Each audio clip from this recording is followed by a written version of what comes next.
public reporting, D.C. Mayor Muriel Bowser first called Army Secretary Ryan McCarthy to ask for help at 1:34 p.m.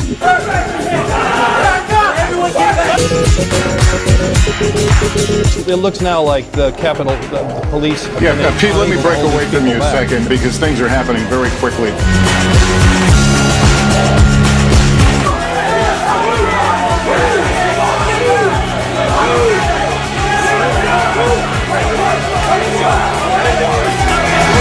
According to your written testimony, you were, quote, aware that demonstrators had breached the Capitol.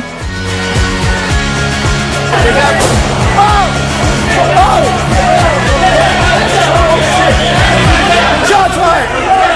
Shots fired! When Japan attacked Pearl Harbor in 1941, President Franklin D. Roosevelt declared it a day that will live in infamy. On September 11th, 2001, terrorists attacked our nation. They destroyed the World Trade Center and attempted to destroy the Pentagon. They had another target in mind, possibly the Capitol. On January 6th, 2021, domestic terrorists finished the job. These are days Americans should never forget. On January 6, 2021, the President of the United States incited thousands of his supporters, many of whom came armed and prepared for combat, to march down to the Capitol and fight like hell to stop the certification of the election. He told them to fight 20 times in his speech. So they marched to the Capitol and fought like hell, causing death and injury to Capitol police officers. They defaced the sacred walls of Congress, causing $2.5 million in damage. They even smeared feces on the walls. They threatened the lives of our representatives and chanted, "Hang Mike Pence." The vice president had refused to participate in Trump's attempt to overturn the results of the election. Had they succeeded, the American experiment in democracy could have come to an end, a mere 245 years after the founding of our democratic republic.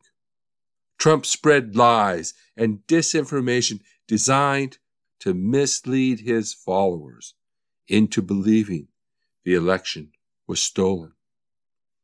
Trump anticipated he could lose the election, so he started sowing doubt about the election results before voting even started.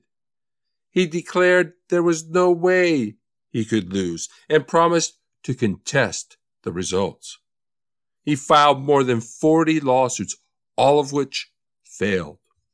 He spread false propaganda about the election and incited his followers to fight.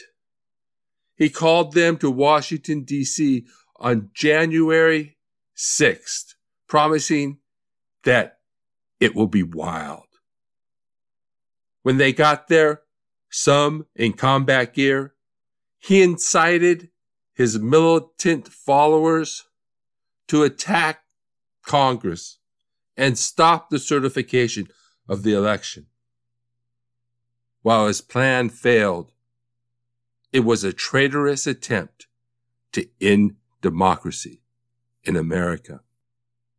The insurrection was an attempted coup.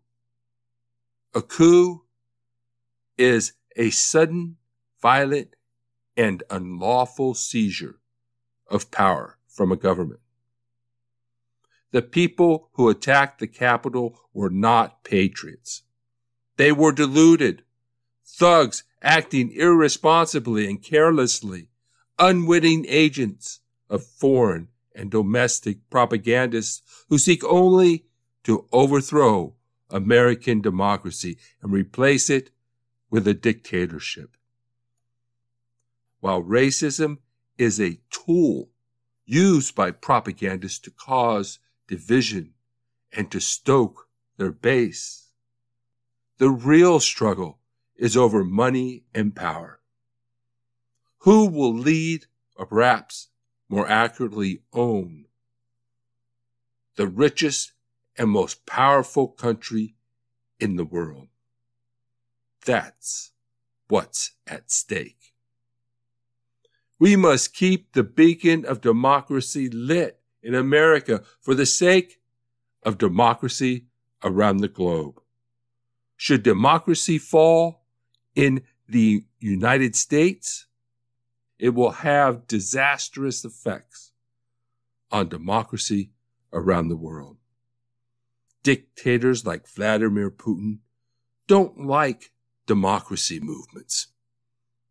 At the same time, they don't want to kill their own people and destroy their own country either. It's costly and unpleasant. So they are looking for solutions. They have developed a technology capable of manipulating groups of people. That technology is propaganda, sometimes called messaging, the narrative, or public relations. Propaganda is a pervasive and powerful tool to influence attitudes and behaviors. Corrupt politicians disseminate false propaganda to raise money and take power. The ongoing false propaganda about the election constitutes a direct threat to democracy, an ongoing attempt to overthrow our government. It is currently being used to justify laws restricting access to the ballot. The coup attempt hasn't ended. It's just changed gears. Now Trump is sowing distrust in the recall election in California. Will he call out his mega thugs to overthrow the government of the state of California too? There will be some who believe he already has. It's up to us to fight for democracy. Only we can defend the Constitution. We cannot hand the responsibility for our democracy and the defense of our Constitution over to others. Corrupt politicians and foreign actors must not be allowed to subvert our elections. We must set national standards to protect every American's fundamental and sacred right to vote. It's time to pass the For the People Act to ensure that every citizen has the right to vote and that every vote is counted. The filibuster must not be used to undermine democracy.